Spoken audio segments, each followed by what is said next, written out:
africain. Très bien. Déjà, vous avez quelque chose à rajouter? Ah non, surtout être sur la même longueur d'onde. Parce que la dernière fois, je parlais de la question du bulletin unique. Il faut qu'au Sénégal, quand même, parce qu'on a mis plus de 10 milliards pour l'impression des bulletins. Que l'impression. Que pour l'impression, plus de 10 milliards que pour l'impression. Donc, c'est problématique. Il faut qu'on aille dans le sens d'instaurer le bulletin unique au Sénégal. Mais le paradoxe, à chaque fois, je le disais, quand un parti est dans l'opposition, il est pour le bulletin unique. Une fois arrivé au pouvoir, il est contre le bulletin unique. Donc ça, c'est des débats. Mais je pense que le Sénégal aura l'opportunité. Parce qu'après ces élections, nous resterons au moins 2 ans sans élection.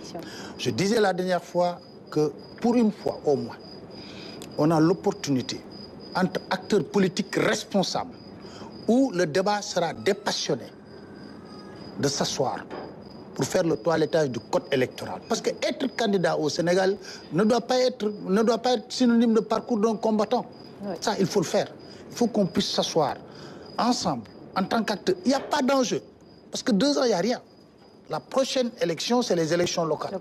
Donc, ça veut dire qu'on doit s'asseoir entre acteurs responsables pour aider notre démocratie à faire des bons qualitatifs. Cela passe par le bulletin unique, le toilettage du code électoral. On va revoir le fichier. Parce qu'il faut dépassionner le débat politique au Sénégal. Le fait d'aller voter, le fait de tenir une campagne électorale, toutes ces questions, dans les pays civilisés, c'est dépassionné. Il n'y a pas de passion autour de ça. C'est un moment bien donné dans la vie d'une nation. Après, on tourne cette page. Et je disais la dernière fois que si le Sénégal a écrit en lettres de noblesse notre démocratie, c'est grâce au peuple sénégalais. Toujours. C'est toujours au peuple sénégalais. Mais quand on regarde les acteurs politiques, il peut s'invectiver.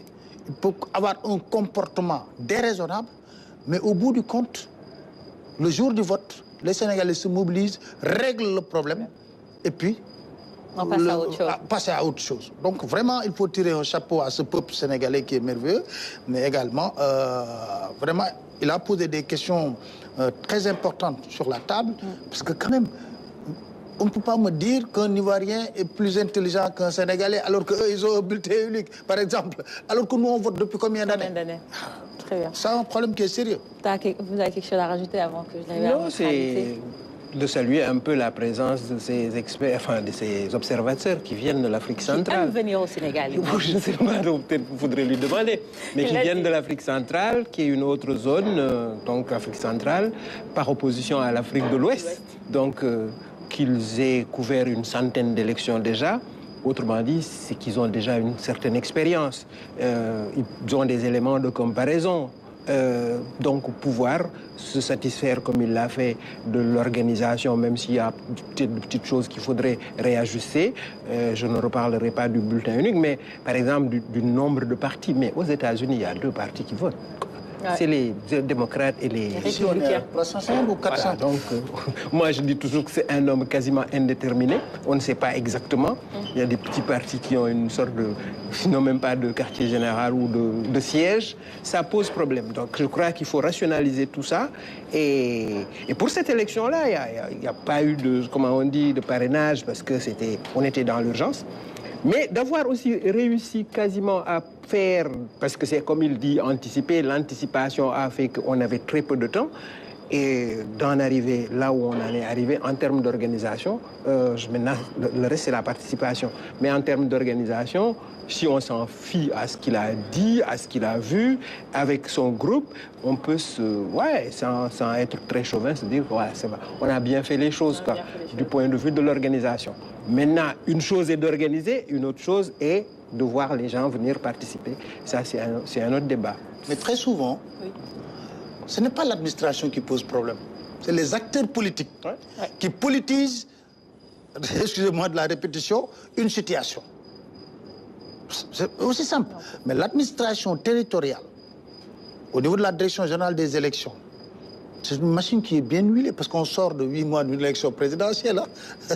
Donc c'est une machine bien huilée, ils comprennent, il n'y a pas d'inquiétude majeure à ce niveau-là, mais c'est très souvent, comme nous les médias, on aime bien les buzz, on prend un homme politique, on lui tend le micro, il vous dit même des choses qui sont inexactes. quand on vérifie, qui sont inexactes, parce que tout simplement c'est de la surenchère. En période électorale, ils sont toujours dans la surenchère. C'est ça la vérité. Mais notre démocratie, à l'heure actuelle, a besoin d'un diagnostic très clair. Parce que la démocratie, ce n'est pas seulement également le vote, mais c'est la qualité de la démocratie que nous avons. Ça, c'est une question qu'on doit mettre sur la table. Mais je crois qu'après le ministre de l'Intérieur, après ces élections-là, après avoir tiré le bilan, il va convier tous les... Ça, c'est même le président de la République qui doit s'inscrire dans cette démarche. Pourquoi? Parce qu'on doit se battre dans notre pays au point que maintenant, quand on parle d'élections, il y a moins de passion. Il y a moins de passion. Et qu'on aille véritablement en personne responsable, civilisée, sachant que c'est un temps bien déterminé dans notre démocratie, on va voter tranquillement et après que le meilleur gagne, parce que le peuple a toujours le dernier mot. Très bien. Donc, Monsieur Ntiassa, vous êtes là, on est à la mi-journée. Quelle est la suite? Comment ça va se terminer votre mission d'observation avant de mon côté? Bon, merci madame. Je pense que, comme à l'accoutumée, on va continuer à suivre le déroulement du vote jusqu'au dépouillement. Et je continue avec beaucoup d'insistance à dire que généralement, les élections législatives ne sont pas comparées aux élections présidentielles. Il faudrait que les uns et les autres puissent quand même faire cette remarque et savoir que la population aujourd'hui est en train de comprendre avec beaucoup de maturité que exercer son droit citoyen, c'est la chose la mieux partagée pour la construction d'une nation. Donc, les uns et les autres vont voter à leur rythme et surtout dans un sens de responsabilité personnalisée. Ça veut dire chacun détermine son temps et il s'en va voter. Parce que vous voyez, généralement dans les élections législatives, c'est en deux temps. Le matin, vous avez des gens, à midi, c'est bas, mais le soir, parfois à l'heure de fermeture, les gens bousculent. Pourquoi? Parce que les gens n'ont pas la même effervescence que les élections présidentielles où il y a eu beaucoup de tapage. Donc, comprenons que je pense que la question du taux de participation n'est pas ce qui peut intéresser les experts à l'instant présent. Mais tout ce qui peut nous intéresser, c'est justement la pratique du vote pendant la journée. Est-ce que les membres du bureau de vote ont assimilé la formation qu'ils ont reçue? Est-ce que la population est en train de voter surtout en gagnant du temps pour permettre aux autres de voter aussi avant la fermeture du bureau de vote? Est-ce que les heures d'ouverture et de fermeture sont respectées? Voilà tout ce qui peut nous préoccuper à cet instant. Et je pense qu'ils ont démarré ce matin. Partout, nous avons sillonné avant d'arriver à Mbou. On a